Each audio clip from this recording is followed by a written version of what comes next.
પહેલી મુલાકાત. કાનાજીના મંદિર પાસે બેસીને એક છોકરી ખૂબ જ રડી રહી હતી. મંદિર ખૂબ ભવ્ય અને શાનદાર હતું અને જોતા જ એની સાથે લગાવ થઈ જાય એમ હતું. એટલે આ રડી રહેલી છોકરી ઉપર કોઈની નજર નથી જતી. આમ તો એના કપડાં જોઈને લાગતું હતું કે મોટા ઘરની યુવતી હશે, દેખાવે પણ ખૂબ સુંદર હશે. પણ જ્યારે એની પાસે જઈને મેં એને પૂછવાની કોશિશ કરી ત્યારે મારી સામે જે સચ્ચાઈ હતી એને જોઈને એક પળ માટે તો મારી આંખો આંસુથી છલોછલ ભરાઈ ગઈ. ખરેખરમાં મારી ધારણા એકદમ સાચી નીકળી. આ છોકરી હતી તો ખૂબ સુંદર.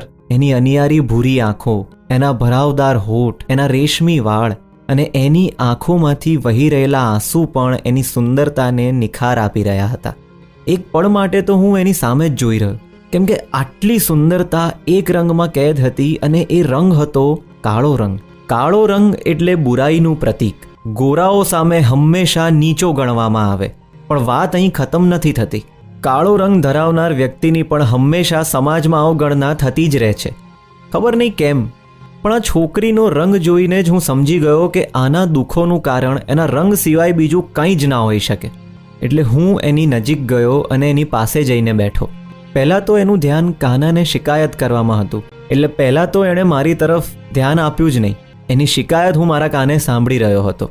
કાના, તું પણ તો કાળો હતો, તો તને પ્રેમ અને મારી અવગણના કેમ?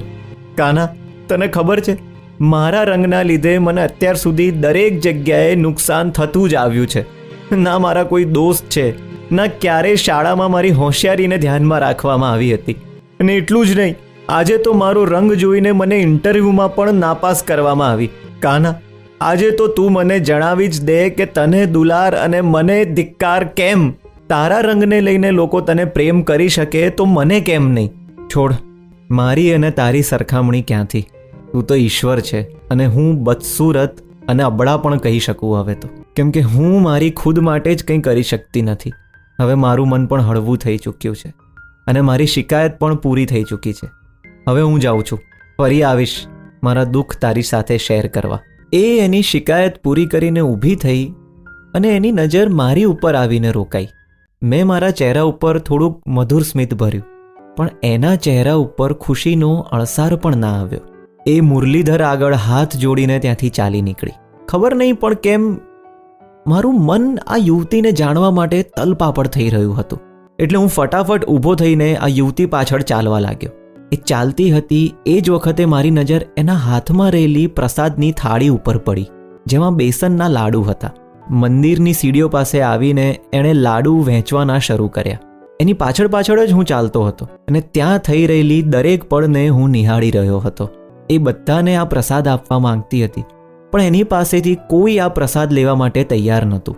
ખબર નહીં કેમ, પણ એની થાળીમાં પ્રસાદ એમને એમ જ હતો. હું એની પાછળ જ હતો, એટલે એના દ્વારા કાનાને કરવામાં આવેલી શિકાયત પણ મેં બરાબર સાંભળી. કાના, તારા હાથનું માખણ ખાવા પણ લોકો તલપાપડ થાય છે, પણ મારા હાથથી તારા નામની પ્રસાદી લેવા માટે કોઈ તૈયાર નથી. આ દુનિયામાં સફેદ રંગ જ બધું છે, એટલે હું સફેદ લાડુ લઈને આવી, પણ એ પણ આ દુનિયાને મંજૂર નથી. ઠીક છે, જેવી મારી કિસ્મત, આ બધી પ્રસાદી આજે મારા જ નસીબમાં હશે. એટલું કહેતા તો એના ચહેરા ઉપર મને દૂરથી સ્મિત જોવા મળ્યું. ખબર નહીં પણ કેમ હું એની આ ઉદાસી જોઈ ના શક્યો. એટલે એની પાસે જઈને મેં મારો હાથ લંબાવી દીધો. એણે પહેલાં તો મારી તરફ ખૂબ આશ્ચર્યના ભાવથી જોયું. અને કેમ ના જુએ? અત્યાર સુધી એના હાથેથી લાડુ લેવા માટે પણ કોઈ તૈયાર નહોતું, અને હવે હું એની પાસે પ્રસાદ માગી રહ્યો હતો.